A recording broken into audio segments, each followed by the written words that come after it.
ನಮಸ್ಕಾರ ಸ್ನೇಹಿತರೆ, ಸ್ವಾಗತ ನಮ್ಮ ಚಾನೆಲ್ಗೆ. ಇವತ್ತಿನ ನಮ್ಮ ವಿಡಿಯೋ ಪ್ರಾರಂಭಿಸೋಣ. ಆನಂದಿಸಲು ಸಂಪೂರ್ಣ ವಿಡಿಯೋವನ್ನು ವೀಕ್ಷಿಸಿ ಮತ್ತು ನಮ್ಮ ಚಾನೆಲ್ ಅನ್ನು ಸಬ್ಸ್ಕ್ರೈಬ್ ಮಾಡಿ, ಲೈಕ್ ಮಾಡಿ, ನಿಮ್ಮ ಅಭಿಪ್ರಾಯಗಳನ್ನು ಕಾಮೆಂಟ್ನಲ್ಲಿ ಹಂಚಿ. ಮಳೆಯು ಕೆಫೆಯ ಕಿಟಕಿಗೆ ಬಡಿಯಿತು, ಆಗಲೇ ಮಂದವಾಗಿದ್ದ ಬೀದಿ ದೀಪಗಳನ್ನು ಹಳದಿ ಬಣ್ಣಕ್ಕೆ ಅಸ್ಪಷ್ಟಗೊಳಿಸಿತು. ಒಳಗೆ ಕಾಫಿಯ ಪರಿಮಳ ಮತ್ತು ಸಂಭಾಷಣೆಯ ಕಡಿಮೆ ಗೊಣಗುವಿಕೆಯೊಂದಿಗೆ ಗಾಳಿಯು ದಟ್ಟವಾಗಿತ್ತು. ರೇಖಾ ತನ್ನ ಸ್ಕಾರ್ಫ್ನಲ್ಲಿ ಆಳವಾಗಿ ಕೂಡಿಕೊಂಡು ವಿಷಣ್ಣತೆಯ ನಿಟ್ಟುಸಿರಿನೊಂದಿಗೆ ಮಳೆಯನ್ನು ನೋಡಿದಳು. ಅವಳು ತನ್ನ ಸಭೆಗೆ ತಡವಾಗಿದ್ದಳು ಮತ್ತು ಹವಾಮಾನವು ಅವಳ ಬೆಳೆಯುತ್ತಿರುವ ಹತಾಶೆಯನ್ನು ಮಾತ್ರ ಸೇರಿಸುತ್ತಿತ್ತು. ಇದ್ದಕ್ಕಿದ್ದಂತೆ ಒಂದು ಸುಂದರ ಆಕೃತಿಯು ಅವಳೊಳಗೆ ಬಡಿದು ಅವಳ ಮೂಲಕ ಆಶ್ಚರ್ಯವನ್ನು ಕಳುಹಿಸಿತು. ಓಹ್, ಕ್ಷಮಿಸಿ, ಕ್ಷಮೆಯಾಚಿಸಿದ ಆಳವಾದ ಧ್ವನಿ, ಕನ್ನಡದ ಉಚ್ಚಾರಣೆಯ ಸುಳಿವು ಅವನ ಪದಗಳನ್ನು ಬಣ್ಣಿಸುತ್ತದೆ. ರೇಖಾ ಗಾಬರಿಯಿಂದ ತಲೆಯೆತ್ತಿ ನೋಡಿದಳು. ಅವನು ಎತ್ತರವಾಗಿದ್ದನು, ಒಂದು ರೀತಿಯ ಮುಖವು ಗಲೀಜು ಕಪ್ಪು ಕೂದಲಿನಿಂದ ರೂಪುಗೊಂಡಿತ್ತು.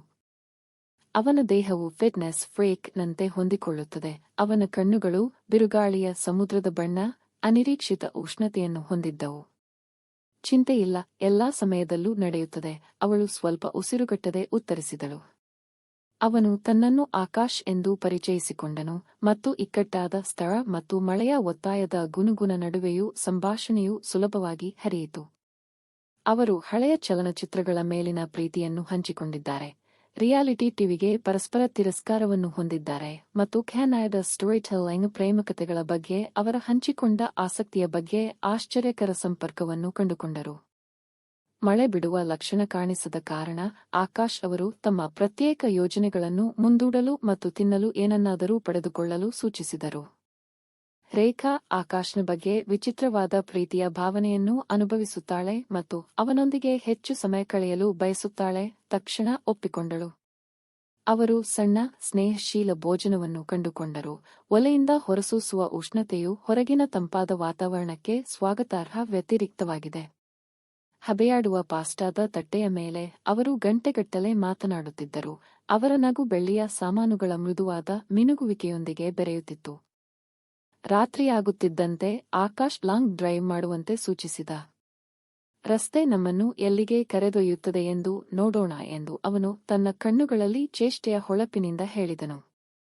ರೇಖಾ ವರ್ಷಗಳಲ್ಲಿ ಅನುಭವಿಸದ ಥ್ರಿಲ್ ಅನ್ನು ಅನುಭವಿಸುತ್ತಾಳೆ. ಪರಿಸ್ಥಿತಿಯು ಅವರ ತೋಳುಗಳಲ್ಲಿ ಒಟ್ಟಿಗೆ ಕೊನೆಗೊಳ್ಳುತ್ತದೆ ಎಂದು ಅವಳು ತಿಳಿದಿದ್ದರಿಂದ ಅವಳು ತಕ್ಷಣ ಒಪ್ಪಿಕೊಂಡಳು. ಅವರು ಆರಾಮದಾಯಕ ಮೌನದಲ್ಲಿ ಓಡಿಸಿದರು. ಮಳೆಯು ಕಾರಿನ ಗಾಜಿನ ವಿರುದ್ಧ ಸ್ಥಿರವಾದ ಲಯವನ್ನು ನೀಡಿತು. ನಗರದ ದೀಪಗಳು ಕ್ರಮೇಣ ಕಡಿಮೆಯಾಯಿತು. ರಾತ್ರಿಯ ಆಕಾಶದ ವಿಶಾಲವಾದ ಹರವು ಅವರಿಗೆ ಬದಲಾಗಿ ಕಾಮಭರಿತ ಮನಸ್ಥಿತಿಯನ್ನು ನೀಡಿತು. ಆಕಾಶ್ ಅವಳನ್ನು ಯಾವುದೇ ತೊಂದರೆಯಿಲ್ಲದ ಶಾಂತಿಯುತ ಸ್ಥಳಕ್ಕೆ ಕರೆದೊಯ್ಯಲು ಯೋಚಿಸುತ್ತಿದ್ದನು. ಆಕಾಶ್ ಏಕಾಂತ ಸ್ಥಳಕ್ಕೆ ಎಳೆದನು. ಮಳೆಯು ಅಂತಿಮವಾಗಿ ಕಡಿಮೆಯಾಯಿತು. ತಂಪಾದ ಗರಿಗರಿಯಾದ ಗಾಳಿಯನ್ನು ಬಿಟ್ಟಿತು. ಅವರು ಕಾರಿನಿಂದ ಹೊರಬಂದರು. ಅವರ ವೇಗದ ಉಸಿರಾಟ ಮತ್ತು ಅವರ ಬಿಸಿಯಾದ ಕ್ಷಣಗಳಿಂದ ಮಾತ್ರ ಮೌನ ಮುರಿದು ಹೋಯಿತು.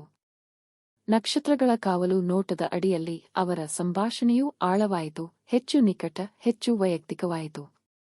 ಅವರು ತಮ್ಮ ಇಷ್ಟಗಳು, ಅವರ ಕಲ್ಪನೆಗಳು, ಅವರ ಆಳವಾದ ಆಸೆಗಳನ್ನು ಹಂಚಿಕೊಂಡರು. ಅವರು ಮಾತನಾಡುತ್ತಿದ್ದಂತೆ ಅವರ ನಡುವೆ ಅವ್ಯಕ್ತ ತಿಳುವಳಿಕೆ ಹಾದುಹೋಯಿತು. ಎದುರಿಸಲಾಗದ ಶಕ್ತಿಯಿಂದ ಎಳೆಯಲ್ಪಟ್ಟ ಅವರು ಪರಸ್ಪರ ತಿರುಗಿದರು. ಅವರ ಕಣ್ಣುಗಳು ಭೇಟಿಯಾದವು. ಪ್ರೇಮಮಯ ಪದಗಳಿಂದ ವಿದ್ಯುಕ್ತವಾಗಿ ವಿಸ್ತರಿಸಿದ ಕ್ಷಣ. ನಿಧಾನವಾಗಿ ಅವರು ಒಲವು ತೋರಿದರು. ಅವರ ತುಟಿಗಳು ಮೃದುವಾದ ಚುಂಬನದಲ್ಲಿ ಭೇಟಿಯಾದವು.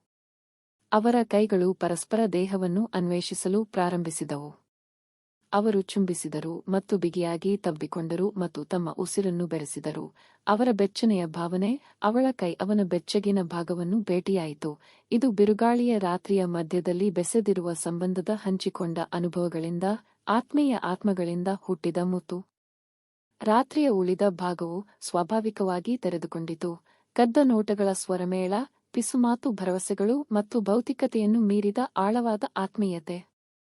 ಮುಂಜಾನೆಯ ಮೊದಲ ಕಿರಣಗಳು ಆಕಾಶವನ್ನು ಗುಲಾಬಿ ಮತ್ತು ಕಿತ್ತಳೆ ಬಣ್ಣಗಳಲ್ಲಿ ಚಿತ್ರಿಸಿದಾಗ ಅವರು ಹೆಣೆದುಕೊಂಡರು. ಅವರ ದೇಹಗಳು ಬೆಚ್ಚಗಿರುತ್ತದೆ ಮತ್ತು ತೃಪ್ತಿ ಹೊಂದಿದ್ದವು. ಇದು ಕೇವಲ ಆರಂಭ ಎಂದು ಅವರು ತಿಳಿದಿದ್ದರು, ಅಸಾಧಾರಣವಾಗಿ ಅರಳಿರುವ ಒಂದು ಅವಕಾಶದ ಮುಖಾಮುಖಿ. ಅವರು ನಗರದ ಕಡೆಗೆ ಹಿಂತಿರುಗಿದಂತೆ ಉದಯಿಸುವ ಸೂರ್ಯ ಹೊಸ ಆರಂಭದ ಭರವಸೆ. ಅವರು ಕೈಗಳನ್ನು ಹಿಡಿದರು. ಅವರ ಬೆರಳುಗಳು ಹೆಣೆದುಕೊಂಡವು. ಅವರ ಹೃದಯವು ಅಸ್ತಿತ್ವದಲ್ಲಿದೆ ಎಂದು ತಿಳಿದಿಲ್ಲದ ಸಂತೋಷದಿಂದ ತುಂಬಿತ್ತು. ಈ ವಿಡಿಯೋ ನಿಮಗೆ ಇಷ್ಟ ಆಯ್ತಾ? ಆದರೆ ಲೈಕ್ ಮಾಡಿ ಮತ್ತು ನಿಮ್ಮ ಅಭಿಪ್ರಾಯಗಳನ್ನು ಕಾಮೆಂಟ್ನಲ್ಲಿ ಹಂಚಿಕೊಳ್ಳಿ. ಇನ್ನೂ ಹೊಸ ವಿಡಿಯೋಗಳಿಗಾಗಿ ನಮ್ಮ ಚಾನೆಲ್‌ನ್ನು ಸಬ್ಸ್ಕ್ರೈಬ್ ಮಾಡಿಯೇ ಬಿಟ್ಟು ಬೆಲ್ ಐಕಾನ್ ಒತ್ತಿ.